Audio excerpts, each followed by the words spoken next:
It's opening week at the ballpark, and the 2016 MLB season is well underway. The Panama Papers leak is a catalyst for an economic scandal. And we have an update on the upcoming CFA strike. Stay tuned for this edition of OC News.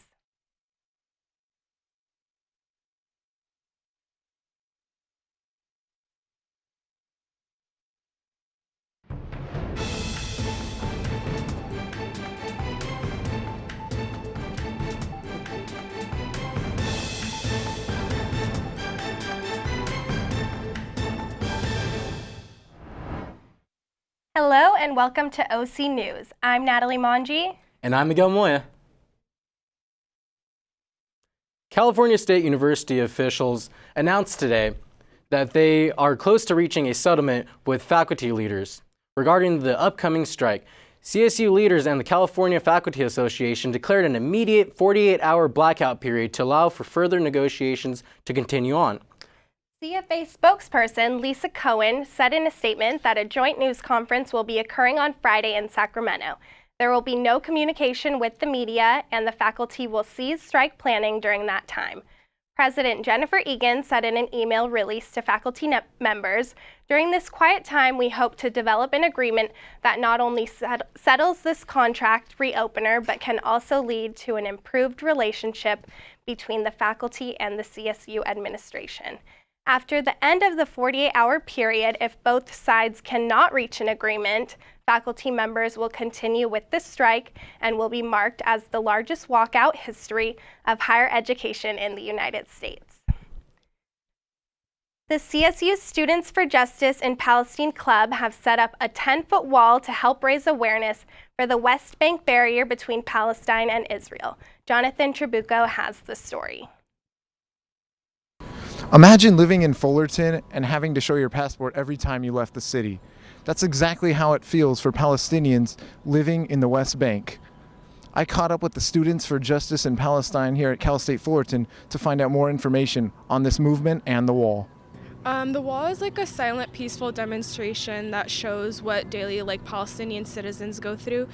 So I know for my cousins that are currently living there, it used to take them maybe 5 minutes to visit each other. And now that they've built this big apartheid wall, it takes them an hour to go around, maybe 2 hours because of all the checkpoints along the way. And so we bring it to college campuses. It's 10 feet tall, and we put it right in the middle, somewhere where they either have to walk around or walk to see it, so that they get a small glimpse of what that's like. It was built 10 years ago by UC Riverside, and basically, like I said earlier, the wall travels from school to school. So this is one of our largest events each year as a student organization. It brings a lot of attention to our cause and to our club, so we like to bring it every semester. You can visit the Students for Justice in Palestine CSUF Facebook page for more information on this movement. I'm Jonathan Trabucco for OC News. Several pharmacies in Orange County were burglarized late last night. Burglars took off with drugs, lottery tickets, and cough syrup. The burglars hit pharmacies in Tustin, Vale Park, and Garden Grove. The first break-in apparently took place at about 12:05 a.m. at the pharmacy off of Euclid Street in Anaheim. Shortly after, there were other break-ins in Tustin and Garden Grove. Anaheim police officer Scott McManus said police don't have a description of the burglars, but according to witnesses, there were at least 3 men in dark hoodies who broke into the pharmacies. Anyone with information about these events are urged to call Anaheim Police. Don't forget your umbrellas this weekend, as rain is in the forecast. Oscar's here to give us the latest weather update. Thank you, Natalie. Good afternoon, Titans. The weather is heating up along with our May graduation getting closer, but it's only for today. As we are expecting some rain this weekend, let's take a look at our current temperature here in Fullerton. Right now, we are at 79 degrees Fahrenheit and with a low of 59. And there is a nice breeze traveling at 11 miles per hour. The humidity is 43%. And the sun goes down at 7:17 p.m. tonight. Now let's go ahead and check out what's the weather going to be like in the next few days. So to start from tomorrow, the temperature will go down from 75 to 55, and it will be cloudy on Friday as we are at 54 to 70. On Saturday, we are expecting some rain, and the temperature will drop down to 52 to 64. On Sunday, The temperature will go back to 52 to 70, but we'll still have some rain in the afternoon. So on Monday, the temperature will be 52 to 70 as well, but we're looking for more raindrops. So don't forget to get your coat and your umbrella ready all the time. So now let's take a look at our current national weathers. So as right now, we are still at around 72 degrees, and it's kind of hard to imagine that we are going to have rain in a few days. San Francisco is at 82, and at the East Coast, New York is in 73, and Miami is already 76. In the middle south, San Antonio is in 81, and New Orleans is 76. That's your weather forecast for the day. Have a good night. Back to you guys. Coming up, we'll be talking about the recent Panama Paper leaks, and after that, fans are swinging for the fences because of MLB opening week.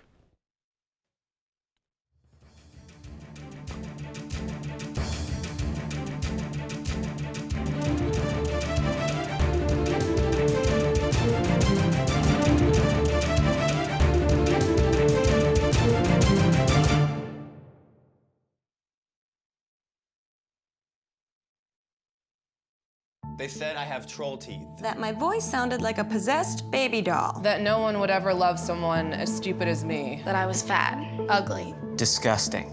The effect of bullying is potent. We will no longer be the silent majority. Now, when you see online bullying, there's something you can do about it. We're gonna take action with the I. I am a witness. I am a witness. I am a witness. I am a witness. I am a witness, and so are you.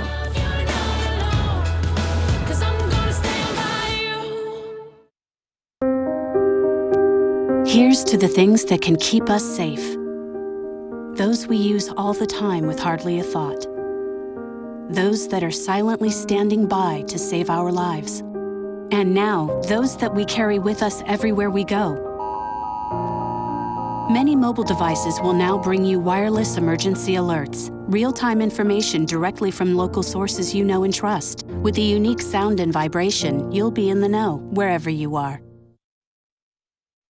With the latest news involving the Panama Papers and the tax loopholes, here is Air Davria Simpson. Thank you, Miguel. In world news today, we have an economic scandal that includes the largest leak of documents in history, called the Panama Papers. The International Consortium of Investigative Journalists published the 11 million documents of step-by-step directions for tax evasions going back 4 decades on Sunday. ICIJ reports that a law firm based in Panama, Mossack Fonseca, helped establish secret shell companies and offshore accounts for global power players. We've had another reminder in this big dump of data coming out of Panama that tax avoidance is a big global problem. It's not unique to other countries because, frankly, there are folks here in America who are taking advantage of the same stuff. A lot of it's legal, but that's exactly the problem. President Obama in the press conference also praised a new action by the Treasury Department to close a corporate tax loophole. The move targets what's called corporate inversion. That's when a big corporation buys a small company and changes it to address to another country to avoid taxes. Tax evasion is illegal, and even worse is the disturbing rise in global executions. Amnesty International reported a surge in the numbers of executions recorded worldwide for 2015 than at any point since 1989. At least 1,634 people were killed by executions in 2015, a rise of more than 50% over the previous year. However, China isn't included because their records are kept secret, but it's estimated that they execute over 1,000 a year. Aside from China, Iran was the world leader with 977 executions. Most for drug crimes. Pakistan and Saudi Arabia were responsible for 89% of executions. Greece has now sent the first migrants back to Turkey as part of a controversial new agreement reached between the EU and Turkey to deal with Europe's migrant crisis. 3 boats carried more than 200 people from the Greek islands of Lesbos and Chios. According to Greek officials, migrants need to apply for asylum. A Turkish official said Turkey has agreed to accept up to 500 migrants per day. Protesters opposed to the deportations also gathered at Dikili's port. One held a sign reading, "Refugees welcome. This is your home."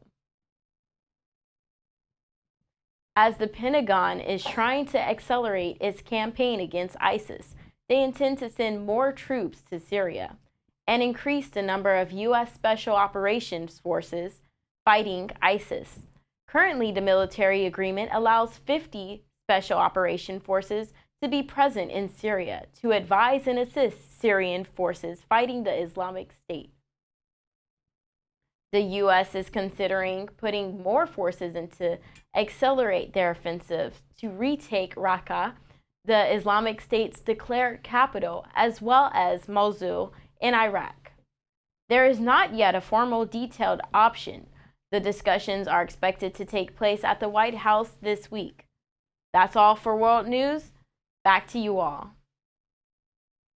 The percentage of Uber drivers has increased in the past year, yet more college students are applying to become your driver. Esmeralda Cisneros has more.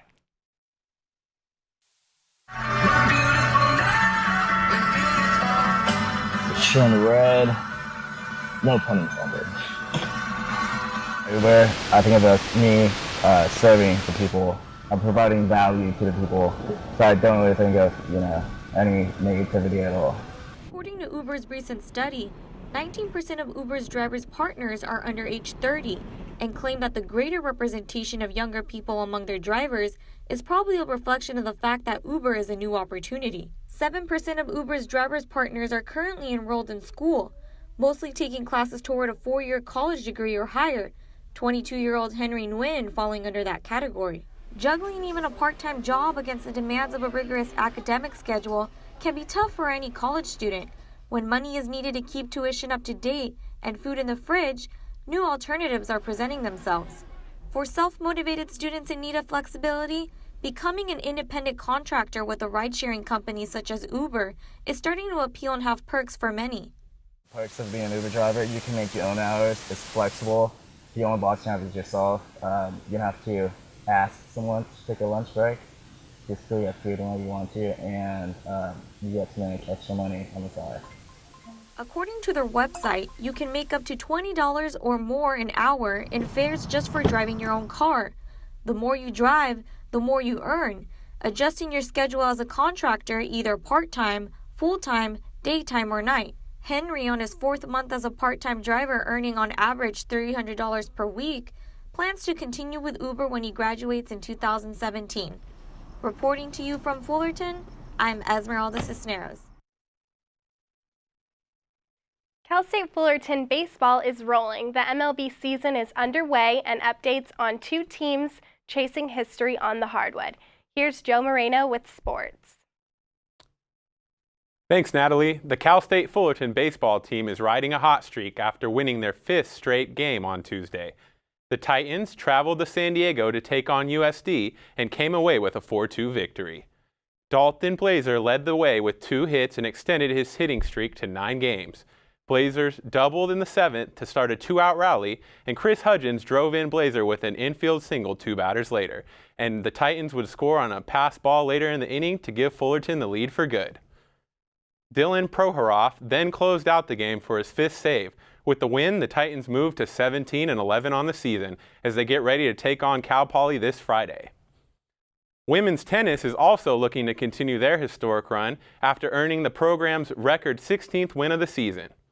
The Titans host their final home matches of the year, taking on Cal Poly on Saturday and UC Santa Barbara on Sunday. Now to the Women's College Basketball National Championship, where UConn won their unprecedented 4th consecutive national championship Tuesday night. They routed the Syracuse Orange 82-51 to cap another perfect season. National Player of the Year, Breanna Stewart, scored 24 points and grabbed 10 rebounds in the final game of her college career. And Stewart has earned Most Outstanding Player of the Final Four for the 4th consecutive season, and helped coach Gino Auriemma to his 11th national title, the most by any coach in all of Division I sports. While UConn completed their storied run, the Golden State Warriors are chasing history in their own regard. The Warriors suffered just their 9th loss of the season, an overtime defeat at the hands of the Minnesota Timberwolves. Stephen Curry had an off shooting night, and the Warriors committed 24 turnovers to squander a 17-point lead. The loss moved them to 69-9 for the year, and the pursuit of 73 wins will come down to the final 4 games of the season. The Warriors are hoping to surpass the 72-win mark set by the 1996-1997 Chicago Bulls nearly 2 decades ago. Back to the Diamond, where 5 former Titans kicked off the Major League Baseball season with opening day. The Los Angeles Dodgers are off to a hot start, blanking the Padres for the 2nd consecutive night, earning a 3-0 victory. The Dodgers have now held the Friars scoreless for 18 consecutive innings. Scott Kazmir spread out 5 strikeouts over 6 innings en route to his first victory in Dodger blue, and Kenley Jansen struck out 2 to pick up the save.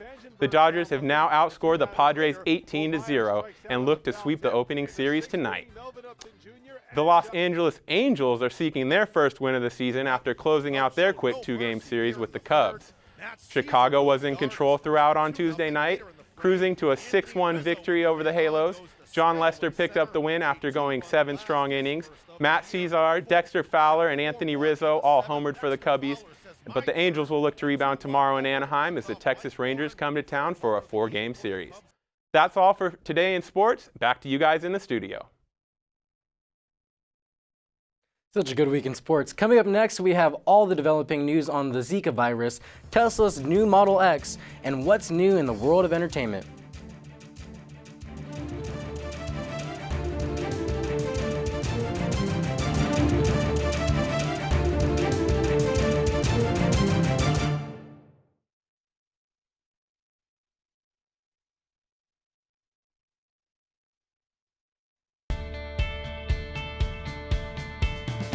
It's what powers our journey to reach unimaginable heights. It fosters a sense of yearning to create, explore, and soar. It strengthens our will to climb to the top. It's the bedrock of our conviction that nothing's impossible. It transforms us and sets us free to thrive and build lives of purpose. Titan pride is at the heart of who we are.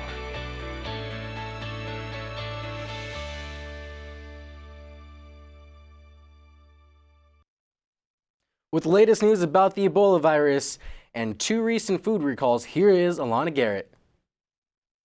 Thanks, Miguel. The White House is planning to redirect millions of dollars of unused Ebola money to prepare for the Zika virus. The Department of Health and Human Services says that funding is needed for the detection and prevention and response efforts. $589 million of those funds will be redirected. The CDC says that the Zika virus is spread to people primarily through the bite of an infected mosquito. The most common symptoms are fever, rash, joint pain, and conjunctivitis. White House Press Secretary Josh Earnest says that the White House concerns about the disease has increased, and they are concerned about potential impact of the virus on public health.